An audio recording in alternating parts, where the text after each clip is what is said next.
Um dos primeiros relatos sobre Jesus de Nazaré, a sua vida, morte e ressurreição, foi escrito por um homem chamado Lucas. Nós conhecemos esse relato como o Evangelho de Lucas, mas Lucas continuou a história em um segundo volume, Chamado Livro de Atos. Esse livro gira em torno do que Jesus continuou fazendo após a sua ressurreição. Atos começa com os discípulos reunidos com Jesus, que acabara de voltar à vida, que é algo incrível de se imaginar. E durante semanas, o Jesus ressurreto continuou ensinando a eles sobre o seu reino de cabeça para baixo, a nova criação que ele iniciou através da sua morte e ressurreição. Isso é algo emocionante e os discípulos estavam prontos para divulgar este reino para o mundo. No entanto, Jesus manda que eles aguardem e permaneçam em Jerusalém até receberem um novo tipo de poder e assim possam ser fiéis testemunhas de Jesus e seu reino. Então ele diz que sua missão vai começar em Jerusalém, depois seguirá para a Judeia e Samaria e de lá para as nações. Isso é como um roteiro para o livro inteiro de Atos. Em seguida, os discípulos viram Jesus entronado como rei de toda a criação. Então os discípulos aguardam, se perguntando quando esse poder virá. Chega a época do Pentecostes. O Pentecostes é uma festa israelita antiga que ocorre no início do verão, e milhares de judeus peregrinos voltavam para Jerusalém vindos de todas as partes do mundo, e vários idiomas e culturas se juntavam na cidade. Os discípulos estão reunidos em uma casa que, de repente, é preenchida por um poderoso vendaval e fogo.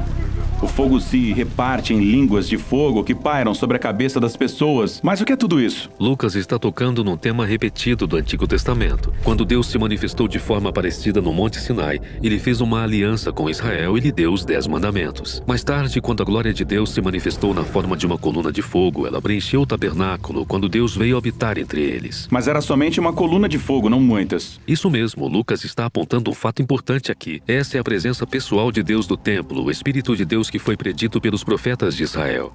E agora iria habitar no novo templo do corpo de Jesus, ou seja, no seu povo. Eles se tornaram pequenos templos móveis, onde agora Deus iria habitar. E eles começaram a contar histórias sobre Jesus em idiomas que não conheciam antes. Mesmo assim, os visitantes conseguem entendê-los. O que estava acontecendo? Bem, Pedro se levanta e explica que esse é o cumprimento da esperança de Israel com base nas Escrituras. O plano de Deus sempre foi usar a família unificada de Abraão para trazer paz e justiça ao mundo. Mas as tribos de Israel haviam se espalhado por causa do exílio. Agora, aqui no Pentecostes, representantes de todas as tribos se reúnem e são apresentados ao seu Messias, o Jesus crucificado e ressuscitado, para que agora possam se tornar o povo restaurado de Israel. E milhares deles começam a seguir o caminho de Jesus. O que nos leva ao relato de Lucas sobre os 2 templos. Há o templo que Herodes construiu em Jerusalém, onde os discípulos de Jesus vão adorar como os demais israelitas. Mas agora também há o templo de Jesus, que consiste em pessoas. Esse templo está se reunindo em lares por toda Jerusalém. E essas pessoas estavam vivendo as suas vidas de uma maneira radicalmente nova. Certo, pense nisso. Muitos desses peregrinos nem são de Jerusalém. Eles formaram essas novas famílias onde todos dependiam uns dos outros. Sim, as pessoas estavam vendendo as suas coisas e cuidando dos pobres que viviam entre elas. Elas tomavam as refeições juntas.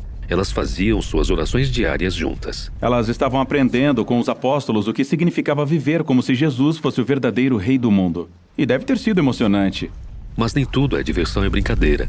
Ser templo de Deus é coisa séria, assim como no Antigo Testamento. Talvez você conheça essa história estranha no livro de Levítico sobre 2 sacerdotes que desrespeitam a Deus no templo e morrem repentinamente. Bem, Lucas inclui aqui uma história semelhante de 2 discípulos que desonram o Espírito de Deus neste novo templo, e eles têm um destino parecido. Portanto, há corrupção na comunidade, mas o maior problema está vindo de fora.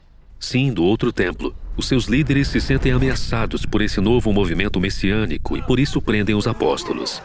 Eles tentam detê-los. E isso nos leva à história final da sessão de Atos sobre Jerusalém, onde conhecemos um novo discípulo, Estevão. Ah, sim, o Estevão. Ele é incrível. Ele se destaca como um líder entre os discípulos para servir aos pobres. E ele ia aos pátios do templo ensinar as pessoas sobre o caminho de Jesus. Os líderes do templo prendem Estevão e encontram falsas testemunhas para acusá-lo de desonrar Moisés e de ser um terrorista que está ameaçando o templo. Em resposta a isso, Estevão faz um discurso poderoso sobre como toda aquela situação era previsível. Sim, ele recontou toda a história do Antigo Testamento, destacando personagens como José, Moisés e os profetas, pessoas que foram constantemente rejeitadas e perseguidas pelo seu próprio povo. Israel tem resistido aos representantes de Deus há séculos, portanto, rejeitam a Jesus e agora aos seus seguidores, que é uma rejeição ao próprio Deus. Eles ficam furiosos e começam a executar Estevão, lhe atirando pedras e o destruindo até a morte. E ao morrer, ele se entrega ao caminho de Jesus, sofrendo por causa dos pecados dos outros. E então ele exclama com a voz bem alta: Senhor, não condenes esta gente por causa deste pecado. Isso foi basicamente o que Jesus disse antes de morrer. Exatamente. Estevão se torna o primeiro mártir do movimento de Jesus, precedendo muitos outros. Mas essa perseguição contém sementes de esperança, razão pela qual Lucas nos apresenta um novo personagem aqui, um líder religioso chamado Saulo. E ele fica de pé diante do cadáver de Estevão e até aprova o que aconteceu. Espera aí, Saulo? Você quer dizer que era o homem que se tornou o apóstolo Paulo? Sim, Lucas está mostrando como até esse trágico assassinato não pode parar o reino de Jesus. E assim muitos discípulos perseguidos se espalham ao sair de Jerusalém, e exatamente como Jesus disse, eles se dirigem para a Judéia e Samaria. A história sobre o que acontece lá é relatada na seção seguinte de Atos. Durante o primeiro século, quando os romanos governavam o mundo conhecido, surgiu um movimento popular e contracultural no extremo leste do império, Sim, isso começou no meio do povo judeu. que durante séculos até aquele momento tinha sido espalhado pelo mundo conhecido da época. Mas onde quer que os judeus morassem, ou qualquer que fosse o idioma que falassem, eles guardavam a sua identidade como a família de Abraão, dedicada ao Deus único e verdadeiro. E todos os anos eles viajavam para Jerusalém a fim de participarem das festas sagradas. Durante uma delas, a festa de Pentecostes, os visitantes encontraram um grupo de judeus que, de alguma forma, podiam falar no dialeto nativo de todos. Sim, eles estavam contando histórias sobre um homem chamado Jesus, que tinha sido executado pelos romanos. Eles diziam que ele tinha ressuscitado e agora estava sendo exaltado como o verdadeiro rei de Israel e do mundo inteiro. E agora esse Jesus estava chamando as pessoas a adotarem seu conjunto de valores não convencionais e a viverem sob seu governo, chamado o Reino de Deus. E milhares de judeus decidiram ficar em Jerusalém e se juntar ao movimento, que cresceu em termos de tamanho e influência e passou a ser recebido pelas pessoas. Mas não pelos líderes do Templo de Jerusalém. Eles achavam que todas essas coisas faziam parte de uma seita religiosa perigosa e até executaram um de seus líderes, chamado Estevão. Jerusalém tinha se tornado um lugar perigoso para eles e por isso a maioria dos seguidores foge para uma região afastada chamada Judéia. E você pode achar que esse é o final da história, mas, na verdade, essa tragédia espalhou o movimento para fora de Jerusalém. É nesse ponto que a segunda parte do livro de Atos começa. Os seguidores dispersados acabam indo para regiões surpreendentes, como a Samaria, a região dos seus inimigos mais antigos. Sim, e Lucas nos mostra como as pessoas mais inesperadas decidem seguir Jesus, como, por exemplo, um feiticeiro de Samaria que precisa aprender que o caminho de Jesus não é ganhar poder, mas renunciá-lo para servir aos outros. Há também a história sobre um oficial etíope que, depois de discutir o pergaminho do profeta Isaías com Filipe, decide se juntar ao movimento. Sim, Jesus está expandindo seu movimento para a Judéia e Samaria, exatamente como ele disse que faria. O que é incrível. Mas, voltando para Jerusalém, encontramos Saulo de Tarso. Ele faz parte da elite religiosa que se opõe ao novo movimento e sai prendendo os seguidores de Jesus onde quer que os encontre. Ele é um homem cruel. Mas pense nessa situação a partir da perspectiva de: no passado, o povo de Israel havia se voltado para outros deuses e falsos profetas, o que levou à sua ruína. Ele acreditava que estava protegendo Israel e a honra de Deus ao se livrar daquelas pessoas. Saulo fica sabendo que o movimento havia se espalhado para o norte de Damasco. Então ele decide ir para lá a fim de encontrar e prender mais seguidores. E quando está a caminho, Saulo tem um encontro súbito com o próprio Jesus ressurreto. Jesus pergunta a Saulo por que está lutando contra ele, e em seguida Jesus comissiona Saulo para ser o seu representante em Israel e nas nações. Saulo fica atordoado e sem palavras. Então, ele acaba indo para Damasco, mas agora ele vai anunciar as boas novas sobre o Jesus que antes ele combatia. E ninguém estava preparado para isso. Pois é, ou para aquilo que iria acontecer em seguida. Na cidade portuária de Cesareia havia um centurião romano chamado Cornélio. E ele representa tudo que o povo judeu odiava no que dizia respeito à ocupação romana. O anjo aparece para ele e lhe pede que chame um homem chamado Pedro.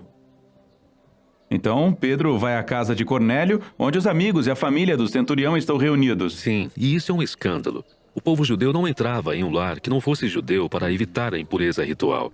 Então, o que Pedro foi fazer lá? Bem, Pedro, um pouco antes disso, teve uma visão. Deus mostrou a ele os animais que o seu povo estava proibido de comer e disse a Pedro: coma. Isso foi chocante para Pedro. E ele diz: eu nunca comi coisa alguma que fosse considerada impura. E Deus responde: não chame de impuro aquilo que Deus purificou. E foi só isso, a visão acabou. Então, Pedro tem que começar uma nova dieta? Não, ele é um israelita. E a vida inteira ele tinha honrado as leis de tradição alimentar. A visão o estava preparando para o momento em que ele estaria entre os não-israelitas impuros. E ele se dá conta de que Deus está declarando que essas pessoas fazem parte da família de Abraão.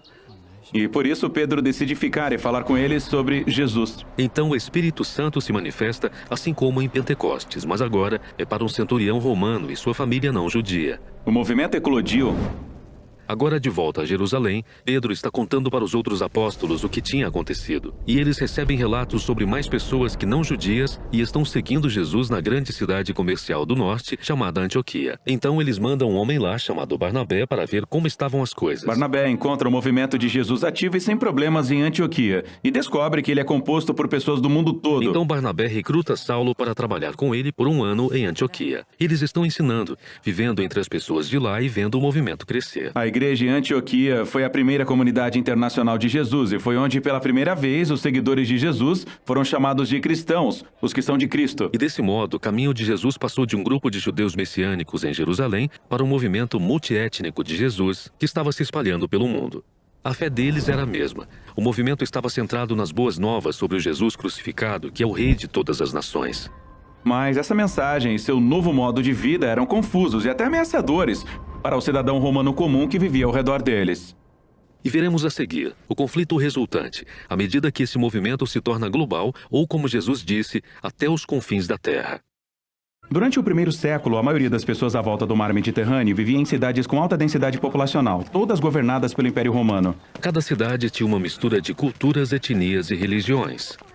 E por causa disso existiam todos os tipos de templo para oferecer sacrifícios a todos os tipos de deuses, e cada pessoa tinha o seu próprio portfólio de deuses aos quais eles obedeciam. Mas em todas as cidades você também encontrava um grupo minoritário que não adorava outros deuses além do seu, os israelitas, também conhecidos como judeus. Eles alegavam que seu Deus era o único criador e rei verdadeiro do mundo. Agora, todas essas cidades estavam conectadas por uma rede de estradas construídas pelo Império Romano, e era fácil se deslocar, fazer negócios e até espalhar novas ideias. O apóstolo Paulo conhecia bem essas estradas, pois ele passou a segunda metade da sua vida viajando de cidade em cidade, anunciando que o Deus de Israel tinha escolhido um novo rei para as nações. E esse rei não era igual a nenhum rei que tinha vindo antes. Isso mesmo. Muitos reis governam com agressão ou poder, mas esse novo rei governa com sacrifício e amor.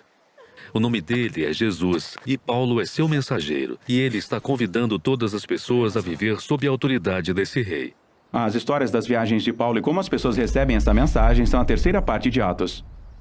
Por algum tempo, Paulo morou na cidade de Antioquia. E de lá, ele e seus colegas de trabalho fizeram 3 viagens, viajando por terra e por mar para cidades estratégicas em todo o Império. Em cada cidade, Paulo sempre ia primeiro na sinagoga judaica, onde seu povo se reunia. E de lá, ele ensinava e mostrava como o rei messiânico prometido nas escrituras hebraicas é Jesus de Nazaré. Algumas pessoas acreditavam nisso, outras não.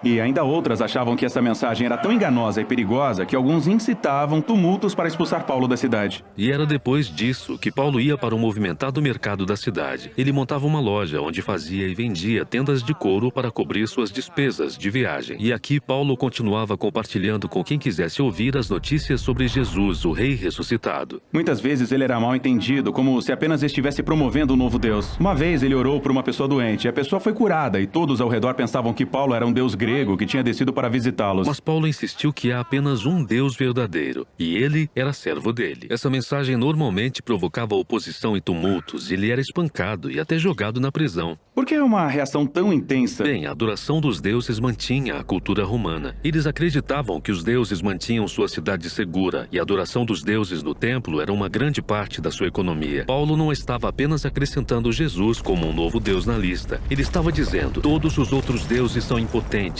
e até mesmo uma farsa. Portanto, ele está minando o modo de vida deles. Sim, e mais do que isso. Quando Paulo anunciou Jesus como novo rei, ele o chamou de Senhor, ou Filho de Deus. Os mesmos títulos que as pessoas usavam para se referir ao imperador de Roma. Portanto, a mensagem de Paulo poderia ser facilmente recebida como uma ameaça contra toda a ordem política. Por que alguém se juntaria a esse movimento? Quer dizer, parece ser perigoso. Bom, as pessoas estavam fascinadas com a história de Jesus e como seu amor criava comunidades onde todas as pessoas eram tratadas como iguais, independentemente independente de etnia, gênero ou condição financeira. E essas pessoas formaram novas famílias que faziam juntas as refeições. Elas viviam sacrificialmente e cuidavam dos pobres. Elas viviam como se Jesus fosse de fato o rei. Isso. E, portanto, em todas as cidades onde Paulo anunciava a mensagem de Jesus, as pessoas estavam sendo transformadas pelo Espírito de Deus para se tornarem novos tipos de humanos. Então Paulo ficava naquela cidade e ensinava às pessoas o caminho de Jesus. E em seguida, ele partia para uma nova cidade. Foi uma vida difícil. Paulo teve que suportar muita dor e muito sofrimento. Sim, e ele fez isso porque acreditava que suas próprias dificuldades eram uma representação do sofrimento e da morte de Jesus pelos outros. Ele dizia que era o amor de Deus que o levava a compartilhar a história de Jesus, não importando quanto custasse. Após sua terceira viagem, a reputação de Paulo tinha crescido. Ele tinha feito muitos amigos, mas também fez muitos inimigos, que ele deveria evitar. Mas Paulo não os evitou. Sua próxima parada era Jerusalém, uma cidade cheia de pessoas que queriam que ele fosse preso e até morto. A seção final de Atos relata por que ele vai a Jerusalém e o que acontece quando ele chega lá.